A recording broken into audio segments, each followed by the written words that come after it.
Olá pessoal, vocês provavelmente já viram, às vezes até em livros de ensino superior, tentando explicar o conceito de entropia usando diversas metáforas com a desordem. Eu já vi até num livro de termodinâmica para engenharia um desenho de um quarto bem desarrumado tentando explicar a entropia usando, veja, um quarto com maior entropia está uma baderna, um quarto com baixa entropia está mais arrumado. Eu acho essa metáfora ruim e que na verdade não serve para explicar a entropia e confunde a sua cabeça. É isso que nós vamos discutir hoje.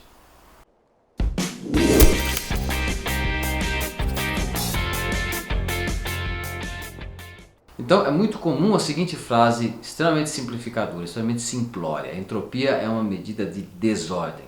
E eu considero essa frase errada, a não ser em um contexto muito específico. Eu vou tentar explicar isso usando a origem do conceito como um conceito, na verdade, estatístico. Então, nós começamos com as primeiras leis da termodinâmica. A primeira lei da termodinâmica, ela é uma lei de conservação de energia. Ela fala que toda energia que você puser num sistema, ou ela vai sair na forma de calor, ou vai se transformar em trabalho. A termodinâmica é uma ciência que tem como conceito inicial a revolução industrial, a revolução das máquinas a vapor principalmente. Então, você tinha interesse de avaliar quando eu queimo alguma coisa e tento produzir trabalho a partir de queimar alguma coisa, principalmente em máquinas a vapor, o trabalho nem todo ele pode ser disponibilizado. E é aí que entra a segunda lei da termodinâmica. Existe também a lei zero da termodinâmica, que é uma lei que foi definida depois apenas por um formalismo matemático. Ela diz que dois corpos em equilíbrio térmico, se existe um terceiro corpo em equilíbrio térmico com o segundo, ele automaticamente está em equilíbrio térmico também com o primeiro, ou seja, é uma lei que permite a definição formal do que é temperatura. É uma função que dá o equilíbrio térmico quando ela está em um valor igual. Já a primeira lei da termodinâmica, então, ela é um balanço de energia no seguinte sentido: se você entender uma máquina a vapor, que é o contexto em que a termodinâmica surgiu, a máquina a vapor ela vai dizer, se eu esquentar, queimar uma certa quantidade de carvão para esquentar a água aquece e vira vapor, o vapor gira uma hélice e aí você produz trabalho mecânico, porque a hélice girando pode mexer alguma coisa, gira uma turbina. Essa é a ideia da máquina a vapor, em primeira instância. Você vai esquentar a água, e a água em alta pressão, em alta temperatura, porque ela foi aquecida dentro de um recipiente fechado, empurra alguma coisa e produz trabalho. A primeira lei da termodinâmica fala disso: quanto de calor você enxertou, quanto de valor você colocou, quanto de trabalho saiu, quanto de calor foi perdido para o ambiente. E uma medida do quanto virou trabalho e do quanto de calor você colocou é o que nós chamamos de eficiência de uma máquina térmica. Agora, será que você consegue aproveitar será que você conseguiria aproveitar todo o calor que você colocou como energia para transformar em trabalho? Eu sei que existem as imperfeições da vida, você não consegue isolar perfeitamente para escapar calor, você não consegue fazer transformações sem barulho algum, porque o som também vai gastar energia e assim por diante. Mas, se você pensar um pouco, mesmo nos padrões modernos de tecnologia, em que é possível fazer isolantes muito bons, quase perfeitos, existe uma barreira para o quanto de trabalho pode ser aproveitado, independente dos atritos, independente do calor perdido para o ambiente, que é dada pela segunda lei da termodinâmica. E eu vou tentar esclarecer isso. É mesmo, é? Intuitivamente, você vai notar que o vapor empurrando o êmbolo, porque foi aquecido e a água virou vapor ou ganhou temperatura, você está fazendo da energia térmica as moléculas de água. Elas ficam mais agitadas e batem mais nas paredes do êmbolo com mais energia.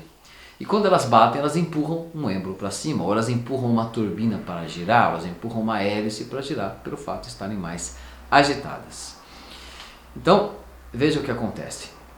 Se você conseguisse esquentar as moléculas de água, de forma que todas elas ganhassem agitação e batessem no êmbolo diretamente, empurrando perfeitamente o êmbolo.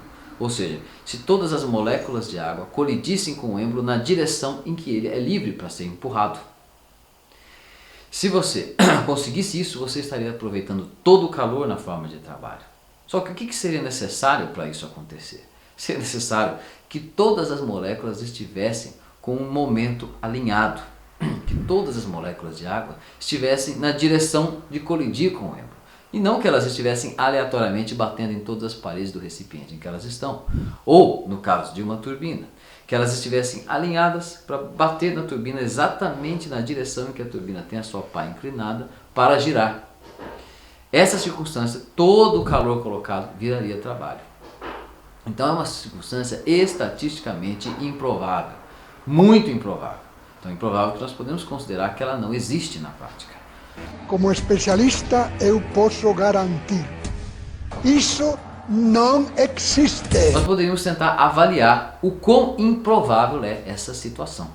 Então vamos considerar o estado em que nós temos a mesma montagem, as mesmas energias. Em inglês eles chamam ensemble, a mesma montagem das moléculas de água. Quer dizer, você tem um monte de moléculas de água com a mesma energia. Só que você pode considerar que, por exemplo, uma delas, ou metade delas estivesse apontada para cima, para bater no êmbolo, e metade para baixo, ao contrário do êmbolo.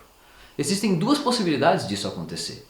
Metade para cima, metade para baixo, ou invertendo. Só duas. Se eu tivesse 4 grupos de moléculas, todas com a velocidade para cima, para baixo, para baixo, eu teria um número combinatório de possibilidades, certo? 2 para o primeiro caso, 2 para o segundo, 2 para o segundo, 2 para o segundo, 2 elevado a 4, 2 possibilidades para cada um, dá 16 possibilidades. Então eu teria 16 formas de reorganizar as moléculas se elas estivessem em 4 grupos. Além disso, elas podem não estar só para cima ou para baixo, elas podem estar para a lateral, para um lado ou para o outro. E eu posso considerar várias direções e isso aumenta o número de formas de reorganizar as moléculas. E ainda, na verdade, eu não tenho 4 grupos de moléculas. Eu tenho que considerar, em último caso, que cada molécula é uma e com a sua possibilidade de estar em cada um lado. Então existem muitas maneiras, não infinitas, mas muitas maneiras, um número inconsideravelmente grande de maneiras, de se dizer de quantas formas essas moléculas poderiam estar distribuídas mantendo a mesma montagem energética. E esse número de maneiras é a chave da nossa questão. Então, se as moléculas têm muitas formas de se organizar com a mesma montagem energética, isso quer dizer que existem muitas possibilidades de elas estarem ordenadas ou desordenadas, certo? Dessas, aquela em que todas elas estão alinhadas para cima é uma. Dessas, aquelas em que todas elas estão alinhadas para baixo é uma. E essa probabilidade é que é a medida termodinâmica de ordem ou de desordem. Considere ainda o seguinte fato, de que você poderia imaginar uma câmara contendo moléculas de água agitadas e uma outra câmara contendo moléculas de água agitadas.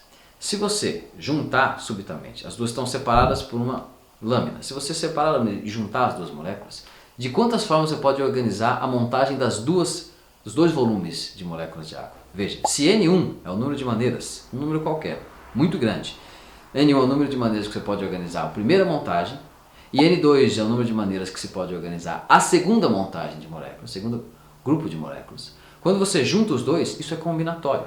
Para cada possibilidade de um, você tem todas as possibilidades do outro. Então, quando você junta dois volumes de um certo fluido, o número de possibilidades de organização com a mesma montagem energética é multiplicativo, porque para cada possibilidade de um, você tem todas do outro. N1 vezes N2. Então, essa medida de desordem, que é o número de formas de organizar moléculas, é uma medida multiplicativa e não extensiva. O que quer dizer isso? Extensiva é quando você aumenta com a massa. Você somou duas massas de água, de vapor de água, e a probabilidade que eu estou medindo, que é o número de maneiras de organizar, ficou multiplicado e não somado. Então você tem uma dificuldade matemática que é resolvida usando a função logaritmo. Na função logaritmo, você lembra a propriedade básica dela, que o logaritmo do produto de dois números é a soma do logaritmo de um com o logaritmo do outro. Então, se você calcular, em vez de o número de possibilidades, o logaritmo natural do número de possibilidades de organizar as moléculas, quando você junta dois volumes, ou n volumes, você está somando o logaritmo do número de possibilidades. E eu produzi então uma medida de desordem termodinâmica que é aditiva com a massa, extensiva. Quando você soma a massa, eu estou somando neste número, que é o logaritmo do número de possibilidades. Então, provisoriamente, eu vou dizer aqui que a nossa medida de desordem é o logaritmo do número de formas que você pode reorganizar as moléculas do fluido mantendo a mesma montagem energética. Essa grandeza agora, você vai notar que no contexto em que ela foi dita, o contexto de termodinâmica, de revolução industrial, de máquinas térmicas, ela vem de ganhar energia por calor. Então nós vamos considerar que a energia ganhar por calor, ela tem de ter unidades que se conversam com o calor. Ela tem de ter unidade de Joule, de temperatura, de Kelvin e assim por diante. Então nós temos de ajustar essa grandeza para que ela consiga fazer um balanço termodinâmico com o calor. Essa grandeza tem uma medida indireta do quanto da energia do calor pode ser transformada nas colisões desejadas, na direção desejada, na configuração desejada que viraria trabalho. Então, essa medida, para ser ajustada às unidades com calor, com Joule, com Kelvin, tem uma constante multiplicativa, que é o descobridor e também simultaneamente inventor desse conceito, ajustou para isso, é a constante de Boltzmann. Então, o que nós vamos chamar aqui da grandeza que mede essa desordem termodinâmica é essa constante de Boltzmann, K, vezes o logaritmo natural do número de estados da mesma montagem energética. Esse número se chama entropia. S igual a K, logaritmo natural do número de estados. O tal do Boltzmann mandou escrever no túmulo essa frase, essa equação.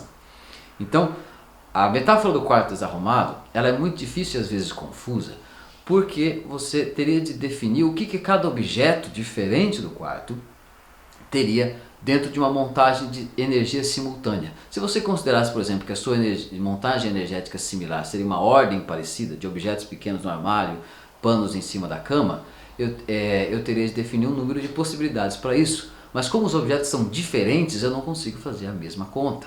É como se eu tivesse de combinar um logaritmo multidimensional, com várias contas diferentes. E no caso da termodinâmica, a termodinâmica considera partículas indistinguíveis. Moléculas de água são todas iguais. E se eu estiver falando de coisa que é uma mistura, moléculas que se pode considerar fisicamente nas colisões como mais ou menos iguais. Por isso, a metáfora é, na minha opinião, confusa mesmo quando ela é usada em livros didáticos. Por isso você tem que saber.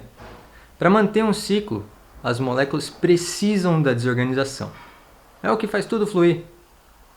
Se você estivesse com as moléculas organizadas, você ia usar toda a força de uma vez e não ia ter uma continuidade. E não use o exemplo do maldito quarto. Não faz sentido, cada objeto tem uma propriedade diferente. Se você gostou desse vídeo, deixa aqui um joinha. Ativa o sininho e se inscreve no canal. Tem mais vídeos como esse. Já se você recuperar a primeira lei da termodinâmica, você vai imaginar uma máquina a vapor. Chata. Já, assim, você pode colocar em branco, né? Branco falar, tem um cachorrinho que passou aqui e espirrou. Você coloca. Você não manda nessa casa, Lola.